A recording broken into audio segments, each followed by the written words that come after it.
कुछ भी करते हो उसका असर दो तरफ को होता है। मैं तुमसे अभी बोल रहा हूं, तुम्हें क्या लग रहा है? इससे सिर्फ तुम्हारे भीतर कुछ बदल रहा है? नहीं, मैं तुमसे बोल रहा हूं उसके दो तरफा परिणाम है। एक परिणाम तो ये है कि शायद तुम में कुछ हो रहा है, और दूसरा परिणाम ये है कि जैसे जैसे बोलता जा रहा हूं मुझ में भी कुछ हो रहा है। पर चूंकि आंखें सिर्फ बाहर को देखती हैं, इसीलिए हमें किसी भी कर्म का सिर्फ एक परिणाम दिखाई देता है, वो जो बाहर घट रहा है। मैं तुमसे कह रहा हूं हर कर्म के दो परिणाम होते हैं, एक वो जो बाहर को घटता दिखाई देता है, और दूसरा वो जो अपने भीतर होता है।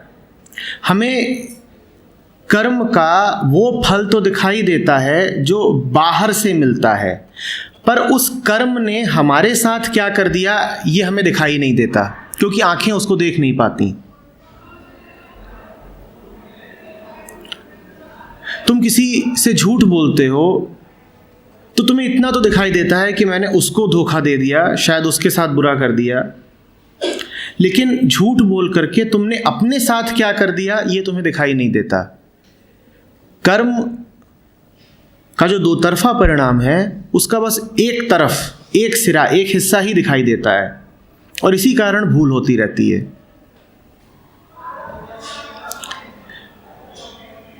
तुम जब मौज में होते हो और किसी से खिलखिला के बात कर रहे हो, किसी का मूड खराब है और तुम चाह रहे हो कि ये मुस्कुरा दे, तो तुम्हें क्या लग रहा है? तुम बस उसका भला कर रहे हो। तुम्हें क्या लग रहा है? उस प्रक्रिया में सिर्फ उसका मन लयबद्ध होगा, सिर्फ उसका मन शांत होगा, जिसको तुम चाह रहे हो कि मुस्कुरा दे, सिर्फ उसका भला होगा? नहीं, कर भले तुम उसके लिए रहे हो, लेकिन उसका परिणाम तुम्हें भी मिल रहा है। उसका इलाज करने की कोशिश में तुम खुद स्वस्थ हो रहे हो। इस बात को समझना।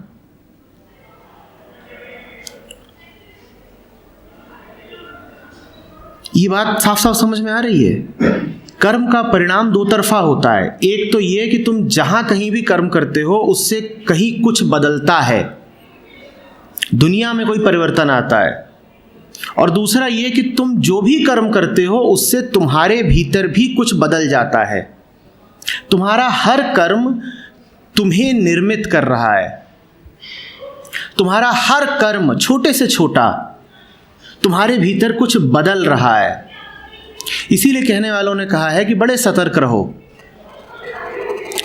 ध्यान दो कि तुम क्या सोचते हो और क्या करते हो, क्योंकि तुम जो कुछ भी करते हो, तुम असावधानी से एक पानी का ग्लास उठाते हो और रख देते हो, तुम्हें क्या लगता है कि पानी का ग्लास तुमने यहाँ पे रखा, पानी छलक गया, गिर गया, उससे सिर्फ टेबल क्लॉथ गंदा हुआ?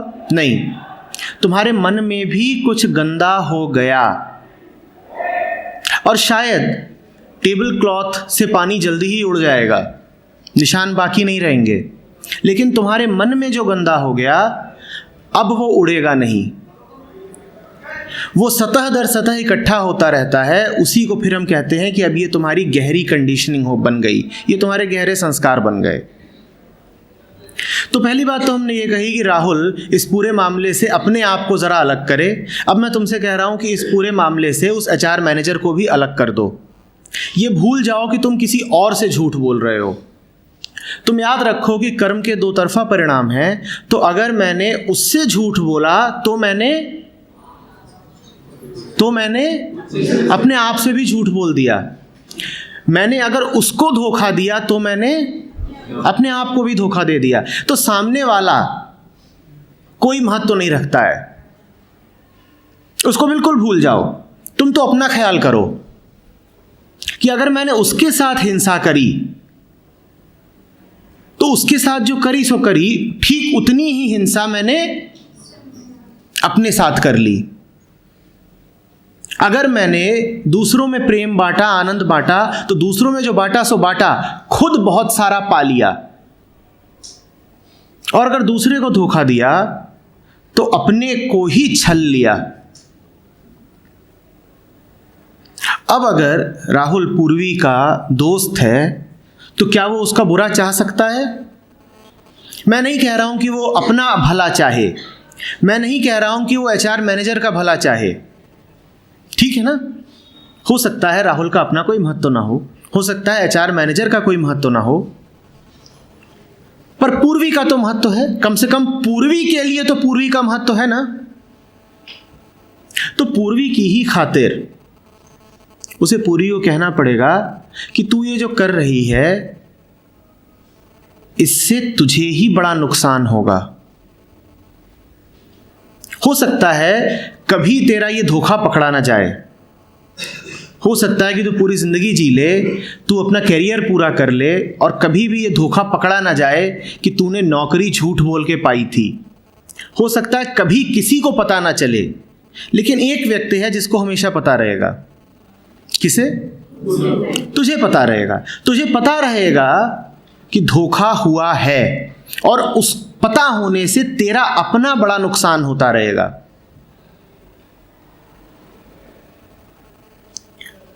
बात किसी और की है ही नहीं, बात तेरी अपनी है।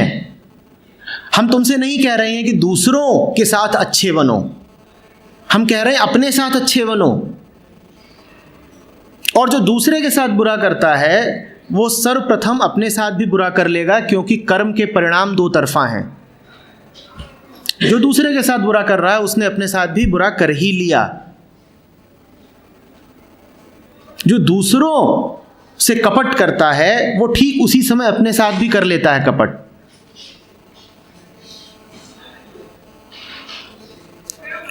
ये बात अगर राहुल को समझ में आती होगी और अगर वो वाकई पूर्वी का मित्र है, उसका भला चाहता है, तो तुम समझ ही गए होगे कि उसे अब क्या कहना है पूर्वी से। अगर तुम किसी का भला चाहते हो तो तुम ये होते तो नहीं देख सकते ना कि वो अपने हाथों अपनी गर्दन काट ले। पूर्वी कुछ ऐसा ही करने जा रही है। माहौल कुछ ऐसा है, स्थितियां कुछ ऐसी हैं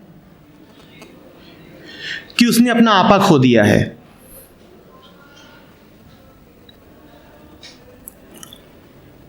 उसको बस ये दिखाई दे रहा है कि इस समय कोई लाभ हो जाए, अंततः वो कहां जाकर के गिरेगी इसका उसे कुछ पता नहीं चल रहा है।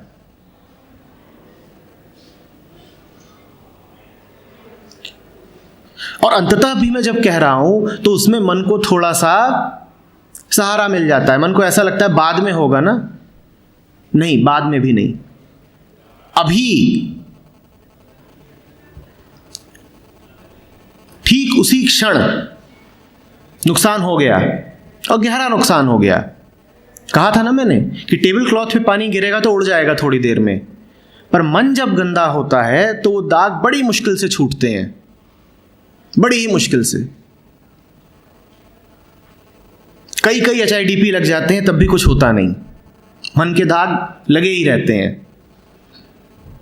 टेबल क्लॉथ पर जब पानी पड़ता है तो कम से कम ये कपड़ा उस पानी को रोकने की कोशिश नहीं करता।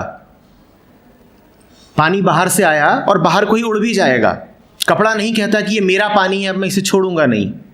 पर मन पे जब दाग लगते हैं तो मन उन दागों से जुड़ जाता है, मन उनसे अटैच्ड हो जाता है। हम अपनी ही कंडीशनिंग के मोह में पड़ जाते हैं, फिर हम खुद ही उसको छोड़ते नहीं, तो बड़ा लंबा नुकसान होता है। मन को गंदा करते देर नहीं लगती, पर उसकी सफाई करने में पता नहीं कितना समय लग जाता है।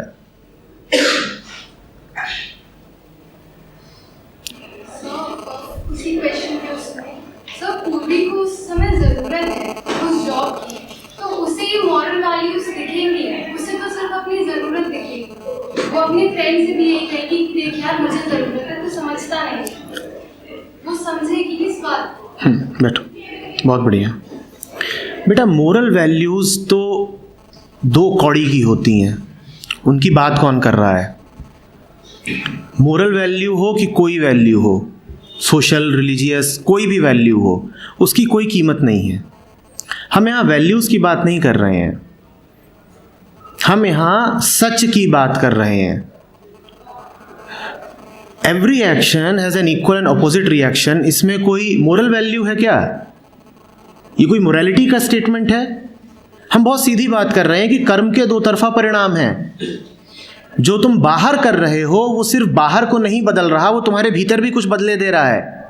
इसमें कोई मोरालिटी नहीं है, इसमें सीधा सीधा तथ्य है। तो ये तो पहली बात कि मोरालिटी नहीं है। दूसरी, तुमने कहा कि इस वक्त पूर्वी को जरूरत हो, क्या इस बात को समझेगी? देखो, पूर्वी क्या चाहती है? अपना फायदा ही तो चाहती है ना, अपने फायदे के लिए ये सब कुछ कर रही है। ये वैसा ही फायदा है कि जैसे तुम सब्जी लेने जाओ और तुम पूछो कि कितने रुपए किलो है,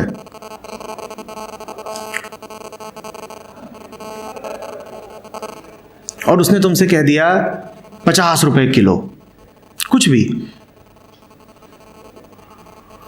तुमने कहा बड़ा महंगा है, बड़ा महंगा है।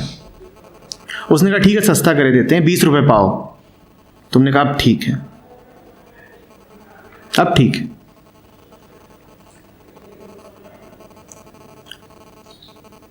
तुम्हें अपना फायदा समझ में भी नहीं आ रहा, तुम पूरी गणित देख नहीं पा रहे। तुम्हें 2 रुपए आते हुए तो दिख रहे हैं, पर उसके बदले में तुम कितना दिए दे रहे हो ये तुमको नहीं समझ में आ रहा। देखो, जब मैं MBA स्टूडेंट था तो उसमें एक चीज़ हम लोग पढ़ते थे कि कोई भी प्रोजेक्ट फाइनेंशियली वायबल है या नहीं, ये कैलकुलेट करते थे। तो उसमें एक चीज़ निकालते थे, NPV, नेट प्रेजेंट वैल्यू। तो नेट प्रेजेंट वैल्यू क्या होती थी? मान लो तुम एक बिजनेस स्टैब्लिश करने जा रहे हो। अब मुझे अभी से देखना है कि ये बिजनेस मुझे लगाना भी चाहिए कि नहीं लगाना चाहिए। तो वो अभी से कैसे देखा जाता था? वो ऐसे देखा जाता था कि मेरी उम्र क्या है। मैं देखता था कि ये बिजनेस अभी कम से कम 20-25 साल तो चलेगा। फिर मैं देखता था कि अगर 20-25 साल चलेगा तो इसमें मुझे हर साल कितना पैसा लगाना है और इससे हर साल कितना पैसा आएगा। मान लो एक फैक्ट्री लगा रहा हूं, उसमें जो इक्विपमेंट है उसमें कुछ पैसा तो अभी लग जाना है और फिर वो इक्विपमेंट रिप्लेस भी होना है 8 साल बाद। तो 8 साल बाद दोबारा पैसा लगना है और जितना अभी लगा उससे ज़्यादा लगना है, क्योंकि तब तक कीमतें बढ़ेंगी। तो मैं देखूंगा कि पहले साल में कितना आया कितना गया, दूसरे साल कितना आया कितना गया, तीसरे साल कितना आएगा कितना जाएगा, और ऐसे कर करके मैं उसको 20-25 साल तक ले जाता हूँ। और अगर मैंने ये माना है कि मेरे मरने के साथ ही बिजनेस बंद नहीं होना है, बिजनेस तो चलते ही रहना है, तो मैं उसको इन्फिनिटी तक ले जाता हूँ। एक लेवल के बाद मैं उसको एक ज्योमेट्रिक प्रोग्रेशन की तरह इनफाइनाइट कर देता हूँ। फिर मैं देखता हूँ कि जो दूर होना है उसकी आज कीमत कम है, तो उसको एक फैक्टर से डिवाइड भी कर देता हूँ।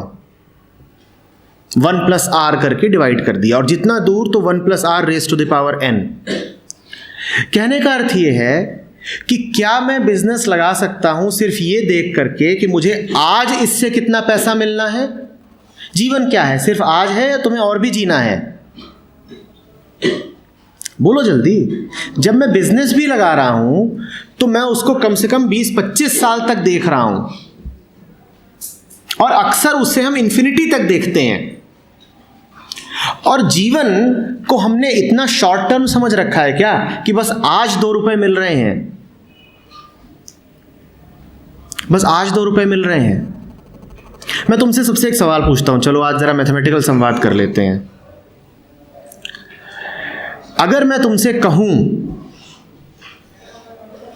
कि आज से लेकर अगले 50 साल तक मैं तुम्हें हर साल 100 रुपए देने को तैयार हूं, अगर मैं तुमसे कहूं कि आज से लेकर 50 साल तक अगले मैं तुम्हें हर साल 100 रुपए का एक नोट दूंगा, तो उसके बदले में तुम मुझे आज कितने पैसे दोगे?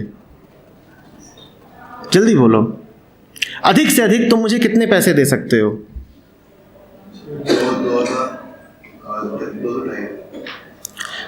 कैलकुलेट करो, यहाँ पे तुक्के नहीं उड़ाने हैं। अगर मैं कहूँ आज से लेके अगले 50 साल तक हर साल मैं तुम्हें 100 रुपये देने को तैयार हूँ, तो उसके बदले में तुम अधिक से अधिक मुझे कितना दे सकते हो? क्यों बेटा?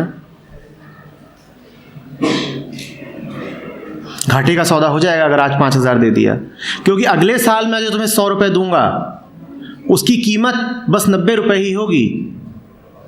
आज से 40 साल बाद मैं तुम्हें जो 100 रुपये दूंगा उसकी कीमत 2 रुपये ही होगी। तो तुमने आज अगर मुझे 5,000 दे दिए उसके बदले में, तो घाटे का सौदा कर लिया। और जिंदगी हम ऐसे ही जीते हैं, जिंदगी हम ऐसे ही जीते हैं। तुम मुझे कितना दे सकते हो अगर तुम्हें कैलकुलेट करना है तो जानते हो कैसे करोगे ना? 100 plus 100 divided by 1.1 plus 100 divided by 1.1 square plus 100 divided by 1.1 cube till 100 divided by 1.1 raise to the power 49।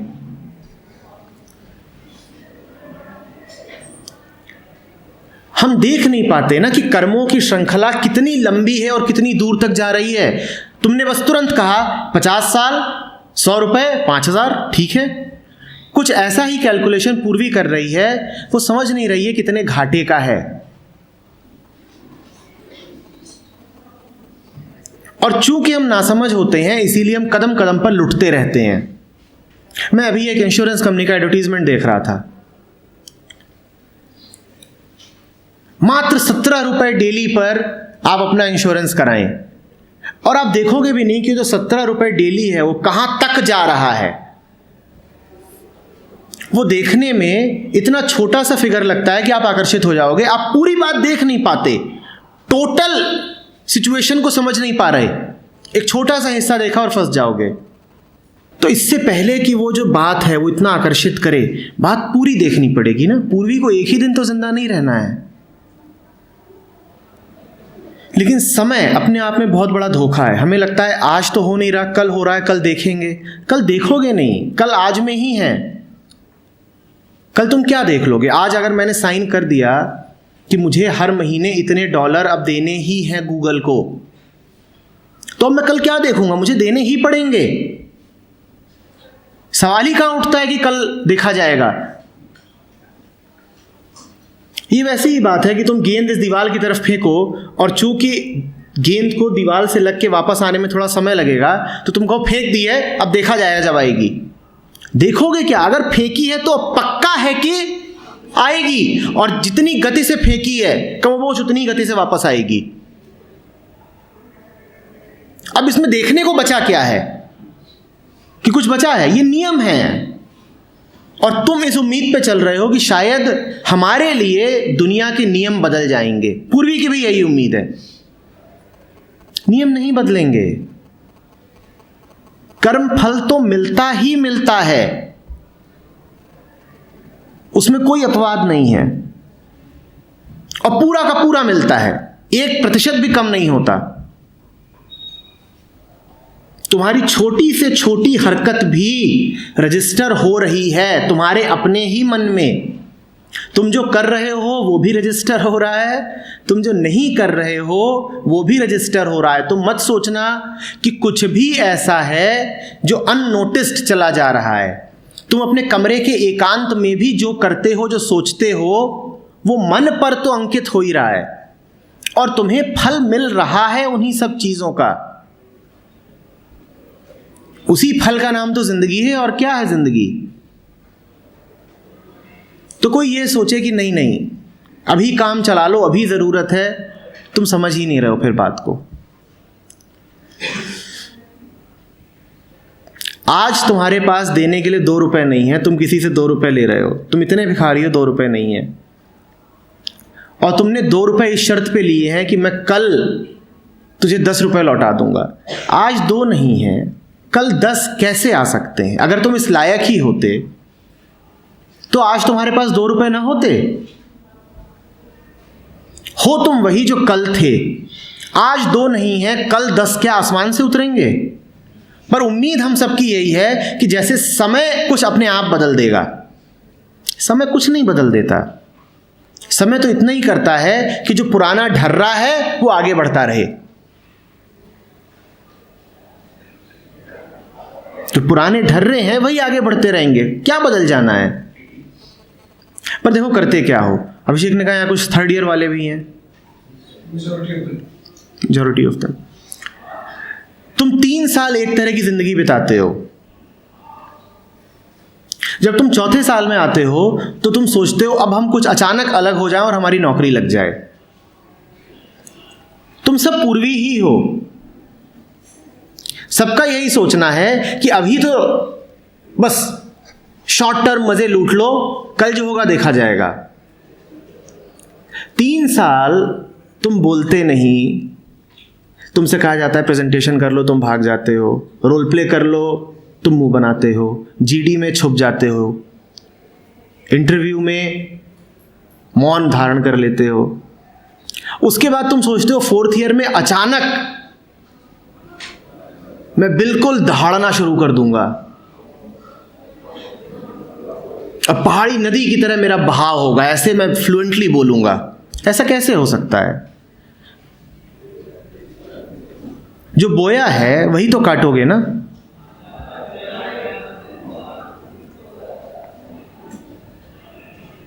करता था सो करी रहा, अब काहे पछताए, बोया पेड़ बबूल का अब क्यों पछताते हो? तुम्हारे 4th ईयर वालों से यही कहता हूं, अब क्यों पछताते हो? तब कहां थे जब क्लास बंक कर करके भागते थे? तब कहां थे जब कुछ कहा जा रहा होता था और पीछे फिस फिस हंस रहे होते थे? अब हंसो, अब हंस के दिखाओ। तब तो पांव पकड़ने को तैयार नहीं सर, किसी भी तरीके, सर बड़ी जरूरत है सर, मैं गरीब घर से हूं। और तब बड़ी अमीरी छाई हुई थी जब 2nd ईयर में थे, अचानक गरीब हो गए। सर मुझे बड़ी जरूरत है इस नौकरी की। तो कंपनी क्या करे? वो तुम्हारी जरूरतों को पूरा करने के लिए आई है। दुनिया इसलिए है कि तुम्हारी जरूरतें पूरी की जाएं।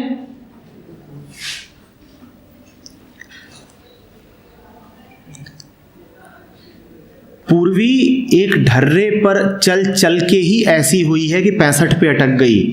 65 पे ही अटकी हुई है ना वो, और वो उसी ढर्रे को आगे बढ़ा रही है झूठ बोल करके। सोचो ना, कहानी यहां शुरू तो नहीं हो रही है कि पूर्वी के 65 हैं, कोई वजह होगी कि 65 है। तुम कह रही हो पूर्वी को आज जरूरत है, पूर्वी को जरूरत है, ये पूर्वी को आज तो नहीं पता चला, पहले से पता था। जब पहले से पता था तो 65 क्यों हैं?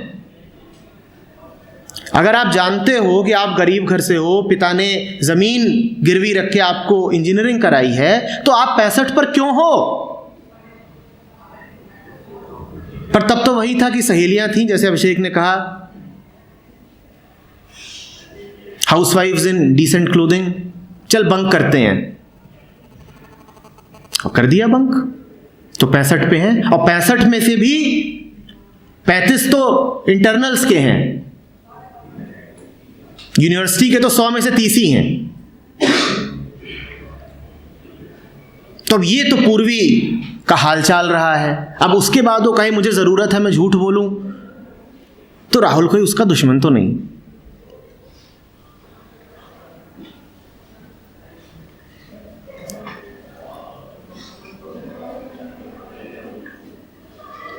समझ रहे हो बात को? सबको नया भविष्य चाहिए, पुराने ढर्रों पे चल के कुछ नया नहीं मिलता।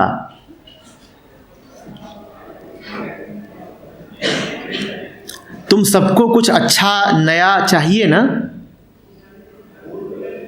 इसीलिए बीटेक कर रहे हो, इसीलिए सब कुछ करते हो कि कुछ नया हो, कुछ बढ़िया, पहले से बेहतर। यही है ना सबकी इच्छा। एक ही राह पर चल के बार बार उसी पे टू एंड फ्रो आके जाके क्या नई जगह पहुंच सकते हो? तो पुराने ढर्रों पे चलते चलते तुम ये उम्मीद भी क्यों करते हो कि तुम्हें कुछ नया मिल जाएगा? जैसी दोस्ती यारियां तुम 10वीं 12वीं में करते थे, वैसी ही तुमने कॉलेज में पाल रखी हैं। जो बचकानी हरकतें तुम्हारी वहां चलती थी वही यहां भी चल रही हैं। जैसे 7वीं 8वीं का बच्चा अटेंशन क्रेजी होता है, वैसे ही तुम हो। फिर तुम क्यों सोचते हो कि तुम्हें कोई नया भविष्य मिल जाए? अभी एक बेहुदा चीज़ तुम्हारे कैंपस में हुई, मैंने सुना, वो मोस्ट पॉपुलर करके कुछ।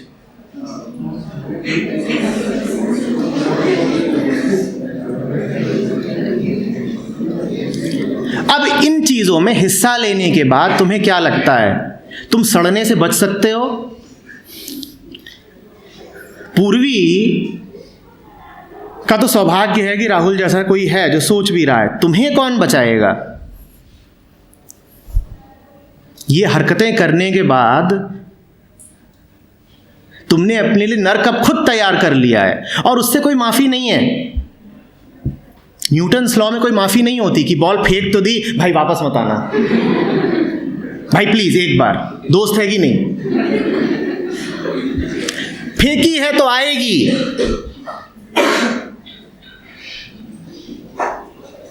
घुसे हो तो अब सड़ोगे।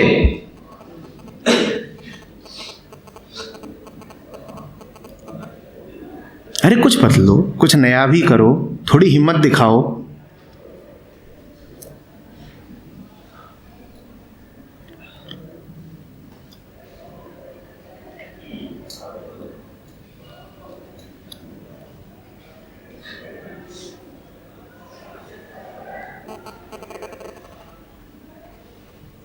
हाँ, और सर अगर घुस गए हैं तो सड़ने से कैसे बचेंगे? बैठो। एक बहुत अच्छा इसमें उदाहरण है।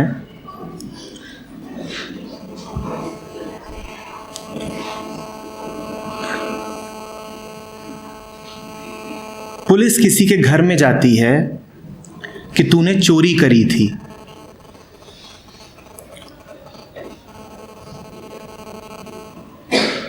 और वहां जाकर के पता चला कि ये वो है ही नहीं जिसने चोरी करी थी, तो क्या चोरी की सजा उसको दी जा सकती है? नहीं दी जा सकती ना। चोरी हुई, कर्म हुआ, पर कर्म फल नहीं मिलेगा अगर तुम वो रहो ही ना जिसने चोरी करी थी। कर्म फल मिलने की एक शर्त होती है, तुम्हें वही होना चाहिए जिसने कर्म करा था। अगर तुम वो रहो ही ना जिसने कर्म करा था तो फिर कर्म फल नहीं मिलता। अगर तुम अपनी पुरानी पूरी पर्सनैलिटी को, आइडेंटिटीज को छोड़ सको तो पुराने कर्मों को भी तुमने फिर त्याग दिया, अब उनका फल तुम पर लागू नहीं होगा, तुम्हें छूट मिल गई। पर उसके लिए तुम्हें नया जन्म ही लेना पड़ेगा। ऐसे समझ लो कि जिसने चोरी करी, पुलिस जब उसे पकड़ने गई तो मर चुका था, तो क्या अब उसे सजा दी जाएगी? तो तुम्हें भी मरना पड़ेगा। और मरने से क्या अर्थ है, समझ ही रहे हो ना, कि नया जन्म लेना पड़ेगा। फिर पुराना जो कुछ करा था अब वो तुमको प्रभावित नहीं कर सकता। लेकिन जब तक तुम पुराने के साथ जुड़े रहोगे तुम्हें पुराने का फल भी भुगतना पड़ेगा। जब तक पुराने के साथ जुड़े हो, जब तक अपनी पहचान तुमने वही मान रखी है, तुम्हें उसका फल भी भुगतना पड़ेगा। तो जो लोग इस बात में उत्सुक हों कि मुझे कर्म फल की पूरी श्रृंखला तोड़ देनी है, पुराना जो कुछ मेरा था जिसका मैं भुगत रहा हूं, मुझे अब और नहीं भुगतना है, तो उन्हें नया जन्म ही लेना पड़ेगा। उन्हें अपने आप को अतीत के साथ आइडेंटिफाई करना बंद करना पड़ेगा। उन्हें बिल्कुल नई दृष्टि से अपने आप को देखना पड़ेगा, बिल्कुल नई दृष्टि से।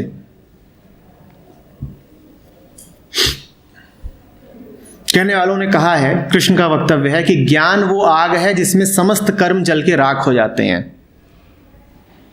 जब कर्म ही नहीं बचेगा तो कर्मफल क्या रहेगा? बिल्कुल जग जाना पड़ेगा,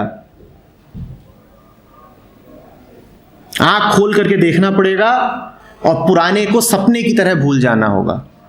उसमें भी उदाहरण है कि तुमने अगर सपने में किसी की हत्या कर दी हो तो सुबह उठ के पछताते हो क्या? पर जब तक सपने में हो और हत्या करी है तो पछतावा भी रहेगा। नए जन्म का अर्थ यही है कि सपना टूटे और तुम उठ खड़े हो। अब ना हत्या है ना हत्या का पछतावा है। लेकिन जब तक सपने में हो और सपने में यदि हत्या है तो फिर सपने में पछतावा भी होगा और सपने में उसकी सज़ा भी होगी और सपने में उस हत्या के बाद जो कुछ होता है वो सब कुछ होगा। पर एक बार उठ गए तो अब कोई फल नहीं मिलेगा। तो उठ जाओ, मात्र यही तरीका है बचने का, जग जाओ।